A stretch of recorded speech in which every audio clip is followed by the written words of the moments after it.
Sounds good. Now let's talk about some breaking news. We've got details about a story that we've been following since yesterday afternoon. In the last 20 minutes, we've learned why the FBI arrested D.C. Councilmember Trayon White.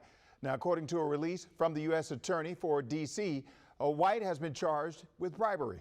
He's accused of agreeing to pressure D.C. government officials for contract renewals in exchange for $156,000 in cash. Investigators say those officials worked at the Office of Neighborhood Safety and Engagement by DYRS. Now, the contracts in question involve two companies providing violence intervention services in the district.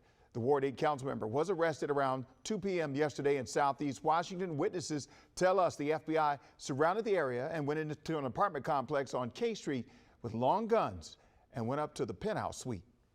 Yeah, it definitely looked like it was something pretty serious. They had the block shut off for a good time. Now, we've reached out to White's office and his campaign staff, but have not heard back just yet. White is expected to appear in court this afternoon.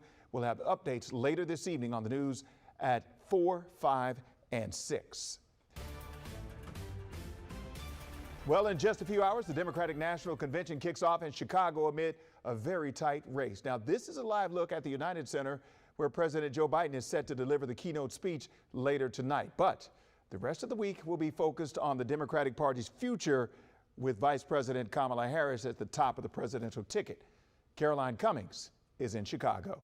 With the Democratic National Convention set to start in just a few hours, Vice President Kamala Harris's number 2, Minnesota Governor Tim Walz, spoke to delegates about the hard work ahead.